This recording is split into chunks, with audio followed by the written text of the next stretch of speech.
In this video today, we will be putting on some HobbyPark aluminum upgrades onto the Redcat Volcano. If you're not familiar with the Redcat Volcano, honestly, probably one of the cheapest, easiest ways to get into RC monster trucks. This one we actually picked up used for a friend of the family just so that they could get into RC. I think it was literally $100 ready to run used. And it has been, this is the brushed version. This is the non-EPX, which means it is the brushed motor nickel metal hydride powered vehicle. But this thing's probably been used now for, I think, almost a year, something along those lines. Finally broke it. Finally have a hub breakout here. And when the hub broke, the front drive shaft was lost. So we now have new front drive shafts to put back into it. And we went ahead and just got the whole HobbyPark. You can see the part number here. It's the HobbyPark. I'll just put a link down below. It's the full HobbyPark aluminum front and rear hub set. Comes with bearings. It even looks like it comes with body clips for some reason, but hey, we'll take it. Body clips, hardware, bearings, and then the parts themselves. So we are going to go through what it looks like to put these on this truck today.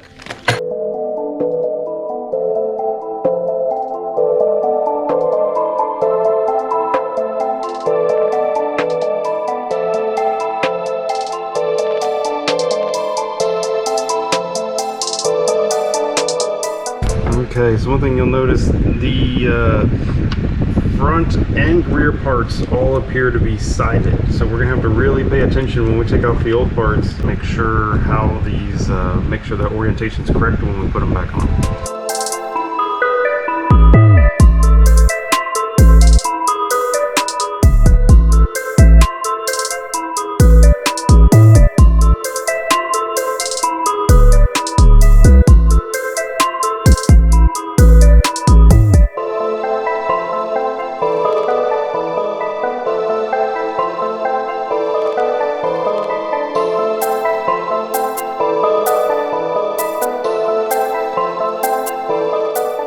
Again, matching these parts up, you can see here, looks like this control, the lever arm here is actually below the center line.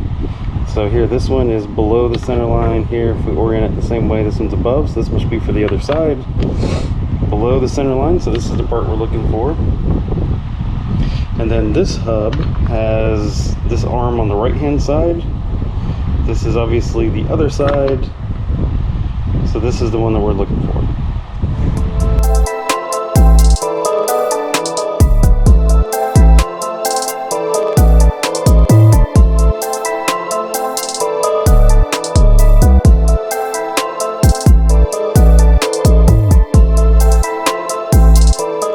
One great upgrade with this kit is, like I mentioned, it comes with bearings, which, as you look at this, that is actually quite the upgrade, because new part with the bearing versus old part with the bushing.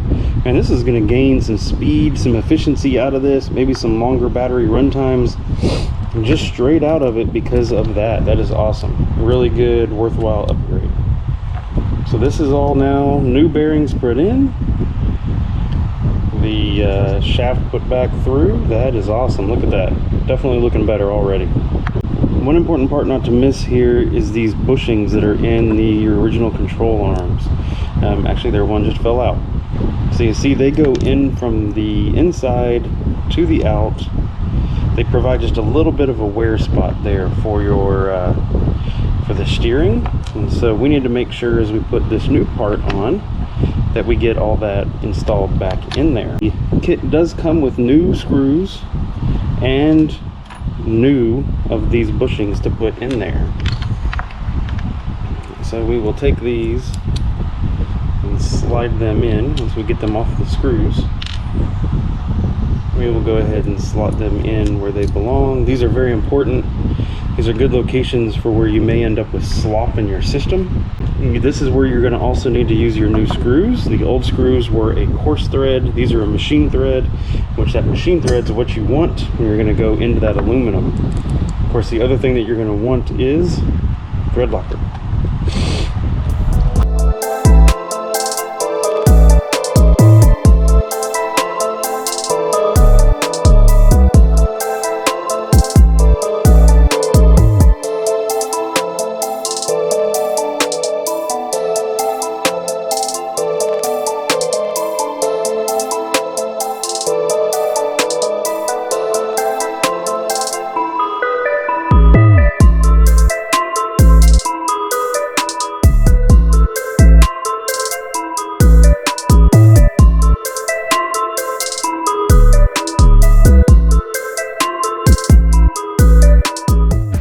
Look at us, one brand new corner for this Redcat Volcano. That is looking good, isn't it? Nice shiny new aluminum parts.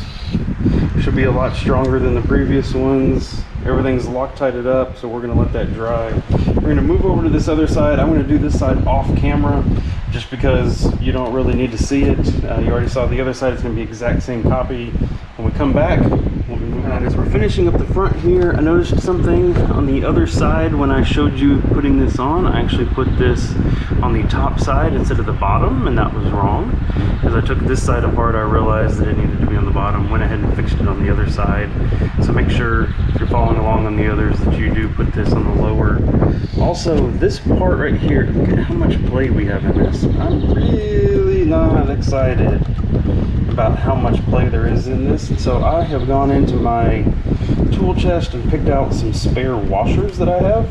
And we're going to take this pin back out and we're going to wedge these washers right in here as we put this together. It's not going to be the easiest thing in the world, but we'll be able to make it happen. It'll just take some finagling, and that will help to remove that slop, because man, that's a lot of wiggle wobble that you'll have in your wheels as you're done. Okay, onto the rear here. Rear is in theory much simpler because we don't have to worry about turning. So we have the screw here, we still have the pin. And one thing I am not a fan of is the front held the pin in with E-clips. This rear holds it in with one little set screw that goes into this aluminum or into this plastic, and I am not a fan of that. So we're gonna have to figure out a way. I'm probably gonna end up putting a couple dabs of super glue on either side of it to also try to help that pin hold in. Not a real big fan how they do this on the rear here, but that's how it is. So let's swap all these parts over.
Rears are upgraded. Look at that. Front and rears looking good.